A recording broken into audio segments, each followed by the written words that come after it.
Assalamualaikum warahmatullahi wabarakatuh. Saya Rubilah Novianti Al-Karimah dari kelas 12 IPS. Di sini saya akan membahas materi tentang siklus akuntansi perusahaan dagang. Sebelum masuk ke tahap-tahap siklus akuntansi, di sini saya akan menjelaskan perusahaan dagang itu sendiri. Apa sih perusahaan dagang itu? Perusahaan dagang ialah menjalankan operasinya dengan melakukan pembelian sejumlah barang untuk kemudian dijual kembali kepada konsumen, atau produknya berwujud sehingga dia mempunyai persediaan barang dagangan. Kegiatan utama di perusahaan dagang adalah pembelian dan penjualan barang baik secara tunai dan kredit. Selanjutnya, masuk ke tahapan siklus akuntansi perusahaan dagang. Terbagi menjadi 3, yaitu ada tahap pencatatan, tahap pengikhtisaran, dan tahap pelaporan. Masuk ke tahap pencatatan, terbagi menjadi 2, yaitu ada jurnal khusus perusahaan dagang dan posting jurnal khusus ke dalam buku besar. Terlebih dahulu, saya akan menjelaskan tentang jurnal khusus perusahaan dagang. Penggunaan jurnal khusus ini dimaksudkan untuk mempermudah pemindah bukuan transaksi-transaksi sejenis yang muncul dalam jumlah banyak. Secara umum, jurnal khusus ini terdiri dari 1. Jurnal penjualan untuk mencatat transaksi-transaksi penjualan yang dilakukan secara kredit. Yang kedua, ada jurnal pembelian digunakan untuk mencatat pembelian secara kredit. Dan yang ketiga, ada jurnal penerimaan kas digunakan untuk mencatat transaksi penerimaan kas. Yang terakhir, ada jurnal pengeluaran kas untuk mencatat transaksi-transaksi pengeluaran kas. Sesudah jurnal khusus perusahaan dagang, ada posting jurnal khusus ke dalam buku besar.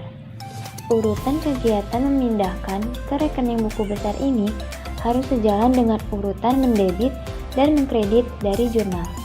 Langkah pertama ada posting jurnal penjualan. Bila dipindahkan ke dalam buku besar, membutuhkan 2 rekening, yaitu rekening piutang, usaha, dan penjualan.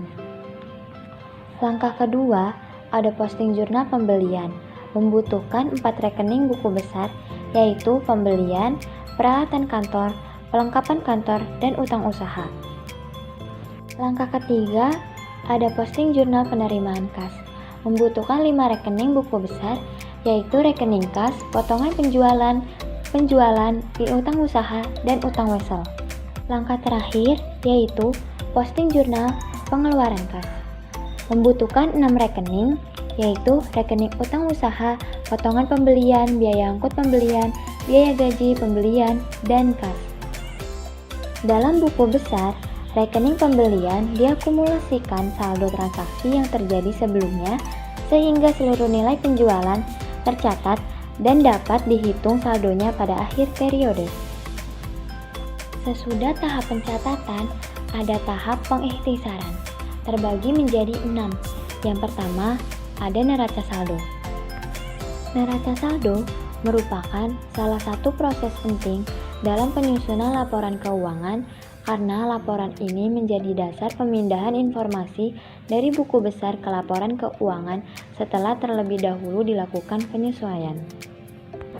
Yang kedua, ada jurnal penyesuaian. Penyesuaian disusun agar saldo-saldo yang ada di perusahaan menjadi benar dan wajar. Yang ketiga, ada kertas kerja. Untuk mempermudah penyusunan laporan keuangan dapat dipergunakan format neraca lajur atau biasa juga disebut worksheet. Yang keempat, ada penyusunan jurnal penutupan. Sebelum memulai periode yang baru, perusahaan mengakhiri pelaporan keuangan dalam suatu periode dengan menutup pembukuan. Penutupan ini dilakukan dengan menyusun jurnal penutup. Yang kelima, ada posting ayat jurnal penutupan dalam perusahaan dagang. Setelah perusahaan menyusun jurnal penutupan, perlu ditindaklanjuti dengan pemindah bukuan akun-akun yang telah ditutup ke dalam buku besar. Akun-akun yang perlu dibuat di buku besar setelah penutupan adalah akun-akun yang telah disusun dalam jurnal penutup. Dan yang keenam, ada penyusunan neraca saldo setelah penutupan dalam perusahaan dagang. Neraca saldo setelah penutupan menyediakan bukti bahwa pencatatan dan pemindahbukuan dari ayat jurnal penutup telah dilakukan dengan seharusnya. Hal ini menunjukkan bahwa persamaan akuntansi pada akhir periode tersebut dalam kondisi seimbang. Selanjutnya, setelah masuk ke tahap pencatatan dan tahap pengikhtisaran, yang terakhir adalah tahap pelaporan. Di tahap pelaporan ini terbagi menjadi 4. Yang pertama, ada neraca. Neraca adalah laporan yang memuat kondisi keuangan suatu perusahaan mengenai keadaan harta, kewajiban, dan modal pemilik pada suatu saat tertentu. Yang kedua, ada laporan laba rugi. Adalah laporan yang memuat rekaman seluruh aktivitas perusahaan, yaitu pendapatan dan beban untuk kemudian diperhitungkan laba atau rugi bersihnya. Dan yang ketiga, ada penyusunan laporan keuangan perusahaan dagang. Penyusunan laporan keuangan harus dilakukan dengan memperhatikan cara-cara penyajian yang lazim, sehingga laporan keuangan cukup informatif bagi para pemakainya. Dan yang terakhir, ada perhitungan harga pokok penjualan. Merupakan hal yang penting dalam perusahaan dagang karena kegiatan utama perusahaan dagang adalah membeli barang jadi dan menjualnya kembali kepada konsumen. Sekian dari saya, kurang lebihnya mohon dimaafkan. Wassalamualaikum warahmatullahi wabarakatuh.